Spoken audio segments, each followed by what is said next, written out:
Vou falar de Umberto Eco e o seu concepto de obra aberta. Umberto Eco é moi coñecido polas súas novelas, especialmente por El nombre de la rosa, O nome da rosa, pero el foi ensaísta tamén.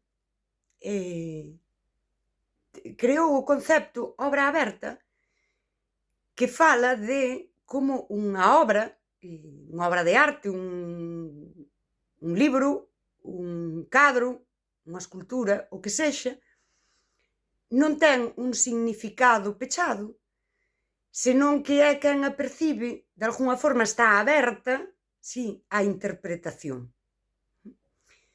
E isto parece moi guai, e conecta moi ben con esta idea do Quijote ecofeminista e todo isto. O que eu quero dicir é que fóisenos das mans a idea de que podemos interpretar. E non sei se nace desta idea de Umberto Eco, pero si é certo que é unha idea bastante contemporánea, a da interpretación da arte, non? Porque como agora toda a xente é tan erudita, si, e todo ten que ser tan democrático, conéctame tamén, porque isto venme á cabeza, por esa idea de o galeguismo collendo obras e personaxes, resignificando, por usar a palabra que está máis na moda, e reinterpretando. Mais hai un momento no que, e de feito, Umberto Eco ten unha obra que fala do límite da interpretación. É que chega un momento no que desactívase o significado inicial da obra, o significado orixinal. Esa liberdade interpretativa non pode abolir a intención da obra. Porque daquela, cando unha obra ten un significado político, e aquí ven que onte vin que o BNG, para falar contra a peaxe da AP9, algo moi xusto e que se debe falar, usa esta imaxe de Castelao, que é unha vella cunha lousa ao lombo, que orixinalmente ten como gravada a palabra lex, e eles póñenlle aí de mala maneira, ala, AP9. Ademais, cutre, ademais, pero que dá igual, e tocas, o que pasa aí é que ti desactivas aquel significado político orixinal para traelo á actualidade e facer a túa campaña xusta, ademais, que non estou dicindo que o que din non é correcto, é inxusto, pero colocas un símbolo actual nunha obra que tiña un significado político. Que nos diría Umberto Eco? El diría que a intención da obra non é suficiente para pechar o significado, pero tamén nos diría que sí que hai unha estructura nas obras e un sentido. Para min o problema actual é que a xente di, se todo é interpretable, todo vale. Pero tampouco é novo que vimos moitas veces, por exemplo, usar imaxes do Guernica para falar de soberanía nacional e si, este tipo de cousas. Non é tampouco nada novo que os totalitarismos usaron obras e símbolos que os criticaban para xustificarse.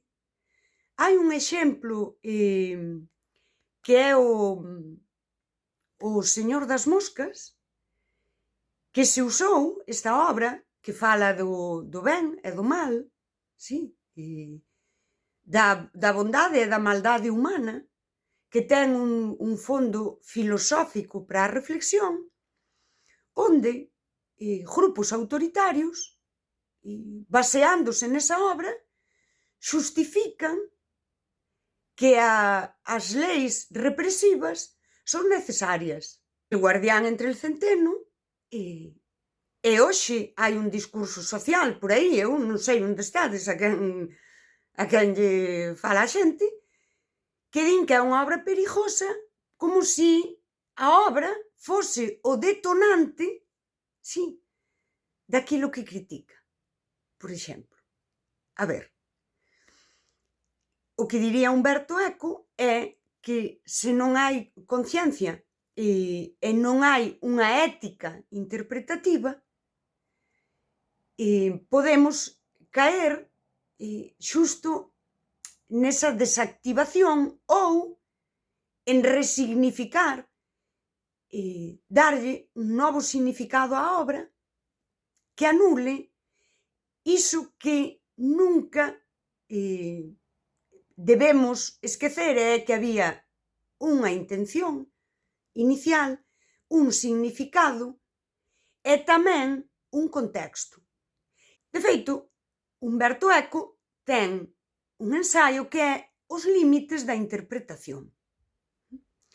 E di unha cousa que é digna de pararse a pensar nela. E di que signo é todo aquilo que sirve para mentir. Daquela, cando hoxe vemos esta maneira de coller obras referentes, signos, eses símbolos, e reinterpretalos, poñerlle, porque este de Castelao é directamente poñerlle un adhesivo que a min me dá a gana, que eu non digo que neste caso o Benejá minta, pero aí sí que hai, si ti podes poñer iso, calquera pode poñer calquera cousa e usar un símbolo político, un signo, unha denuncia política para facer unha nova política e mentir, que é o que diría Umberto Eco. Daquela, a obra está aberta á interpretación, pero temos un problema cando hoxe non hai ética, porque non hai unha moral común. Logo, esa apertura é perigosa. É moi perigosa. En Galicia, en concreto, esa veda ábrea o nacionalismo. E hai que botarlle o freno a isto.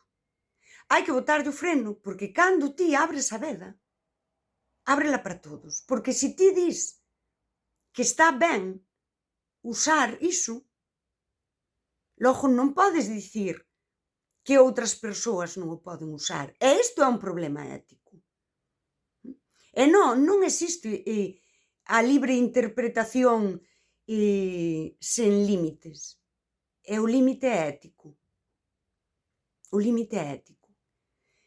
Umberto Eco ten unha obra, unha novela, que é digna de pensar nela, porque é, non sei, é que pareceme que estamos vivindo nesa obra que se titula O péndulo de Foucault, que trata de uns editores que crean como unha historia conspiranoica, usando teorías clásicas conspiranoicas, e acaban atrapados por aquelo que en principio sería ficción, non? Esta idea de collo algo conspiranoico e vou facer aquí unha brincadeira e isto, de algunha forma, convírtese en verdade. E aquí tamén me acordou Risco, que nun relato do Libro das Horas di que o mito acaba sempre facéndose realidade. E era unha frase que eu, desde que a lin, tiña na cabeza, non? A ver, Risco, que me queres dicir? O mito acaba sempre facéndose realidade. E xa onte, pensando nesta idea do péndulo de Foucault e de verte atrapada, non? Na túa propia intención, que non era ruín de entrada, sí? é que aquilo que era ficción, era conspiranoico e ao mellor tan irreal, non? Que non podía pasar, acabe pasando. E daquela fíxome o clic e dixo eu: por aquí viña Risco. Risco viña pola idea esta de o mito nalgún momento acaba sendo real. E o péndulo de Foucault é que estamos vivindo no péndulo de Foucault. Empezamos a coller trapallada porque non pasa nada. Pero despois comeza a pasar. E eu convido sempre á reflexión e a que cada quen a faga desde a súa vivencia e desde as súas eleccións sobre a súa forma de estar no mundo. Porque eu, ao mellor, pois tamén moitas veces non lle dei importancia a estas cousas. Ata que comezas a ver que estás vivindo na novela de Umberto Eco, no péndulo de Foucault, é que aquelas trapalladas que non pasaba nada, que era unha brincadeira, que está ben, tamén, como diría Arendt, cando miras para atrás dis, non estaba ben. Ao mellor non tiña importancia, mais cando desgastamos moito esta maneira de estar, comeza a ter importancia. É hora de que cada persoa reflexione. Reflexione como decide estar no mundo.